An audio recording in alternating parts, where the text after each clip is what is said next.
Hello beautiful, and welcome back to my channel. If you're new here, hello and welcome. My name is Mawaheb. So you guys must be surprised as to why you're seeing me on a Wednesday evening, and honestly I'm curious to know how my video will perform on a Wednesday, on a weekday, other than my Sunday's uploads. And I also want to know how my overall channel will react to me posting twice in 1 week. Today's video is what we've all been waiting for, and that is to burn test the rapeseed and coconut wax. If you guys haven't seen me making these candles, I link the video down below, please go and watch it. But I cannot wait to burn test my essential oil candles. So I've only used rose geranium in this one, and you guys, when I tell you, as soon as you open it you get like an explosion of roses.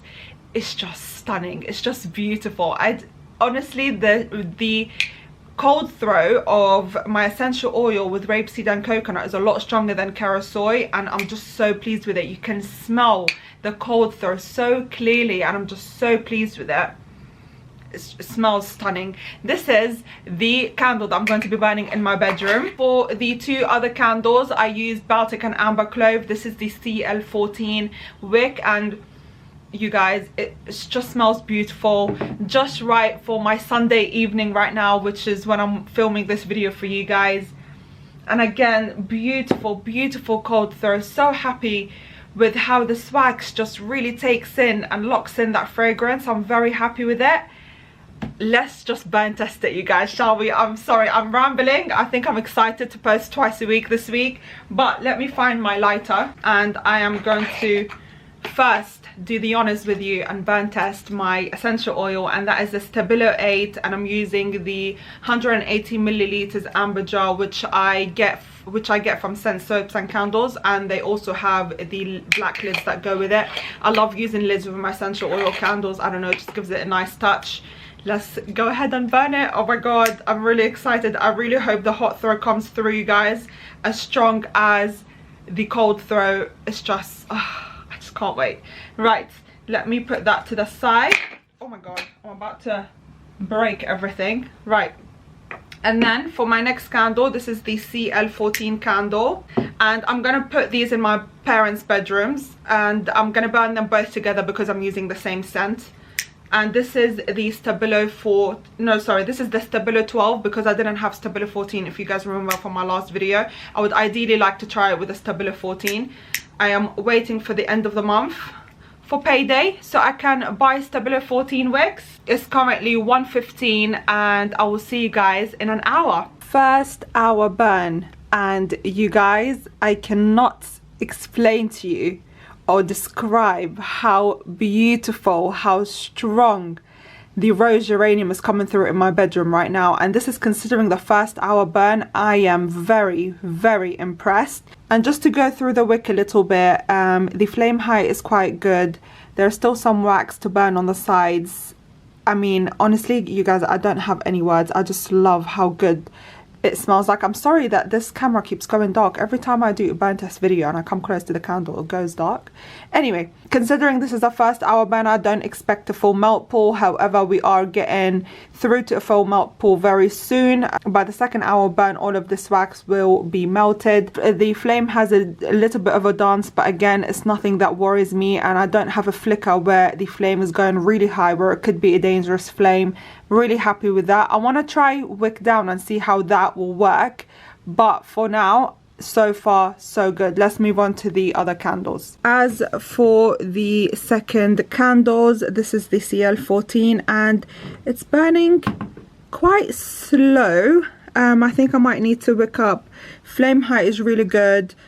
Not reach a full melt pool. Probably I'll reach a full melt pool by 2.5 hours.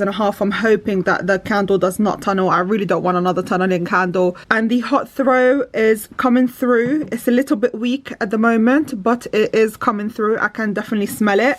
And as for the Stabilo 12, I think Stabilo 14 may be a little bit too big if I had it and placed the Stabilo 14, but the Stabilo 12 is actually coming through really well. But again, this is the first hour burn and I can't be too judgy.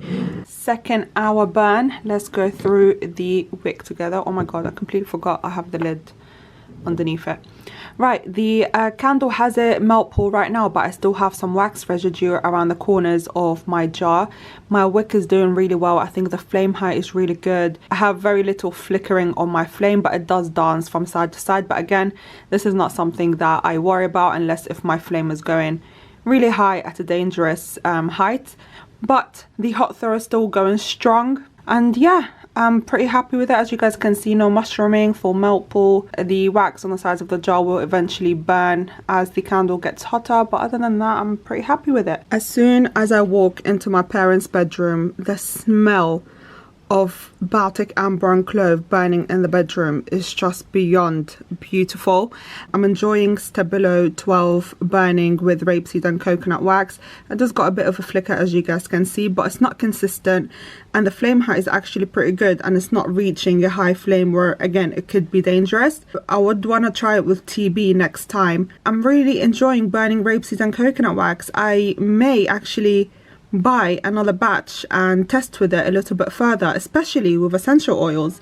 But moving on, my CL14 candle is struggling a little bit. I think it's just the wick is too small. I do need to wick up from CL14. I'm so sorry if this keeps going dark. Honestly, I don't know why this happens all the time. 3rd hour burn, hot throw. I mean, oh, every time I walk into the room, I'm just in love. The wick is doing really, really well. I do have mini mushrooming on the wick, if you guys can see it, but that type of mushrooming I welcome. I do not mind it. It is not something that bothers me, especially when the mushrooming doesn't form in the 1st or 2 hours burn. I welcome it in the last few hours of the candle burning. There is still some wax residue on the side of the candle. I think I really want to try on wicking down and see how that works, but I feel like with Stabilo 8 having excess candle wax on the side, I think Stabilo 6 or 4 is the next one down will be a bit too small. But you let me know what you think. Should I try wicking down or wicking up? I feel like it's performing really well, and that added wax here will increase my burn time, but I would love to know you guys' thoughts if I should wick down or wick up for Stabilo 8. I'm really happy about this burn test. Better than the one that I posted on Sunday, to be honest. But let's move on. What a joy walking into my parents' bedroom, and it just smells delightful.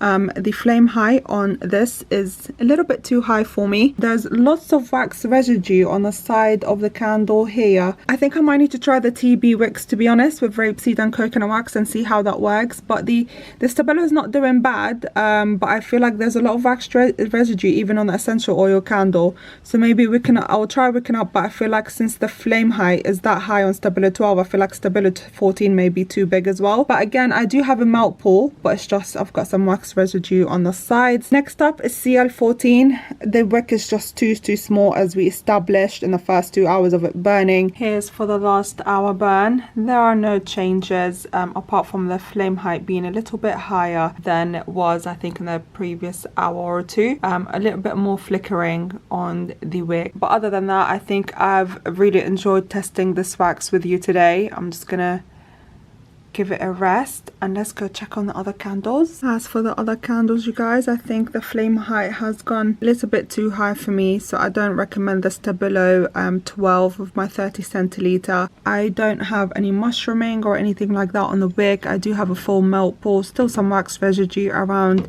the corners of the jar, but I'm going to go ahead and give this a good rest. As for the CL14, same results. The candle is definitely tunneling. It's just too small for the candle jar, and this is a 30 centiliter candle container, by the way, so I'm just gonna give that a rest as well. And this is how the reset of the candles are. This is such an impressive reset after burn testing them. Honestly, it's just, look how creamy that looks, and I'm sure that's from the coconut wax, but that looks excellent. I'm burning my candles. And this is it for today's video. I hope you guys enjoyed it as much as I enjoyed filming it for you. I hope I gave you an idea of how the wicks were working with the candle jars. Please make sure that you click on that subscribe button down below. Give this video a huge thumbs up. Comment down below on what videos you'd like to see from me in the future, and don't forget to turn your post notifications on so you guys can get notified every time I post a new video. And let me know if you guys enjoyed me posting twice this week. Enjoy the rest of your week, and I'll see you in my next video. Bye guys.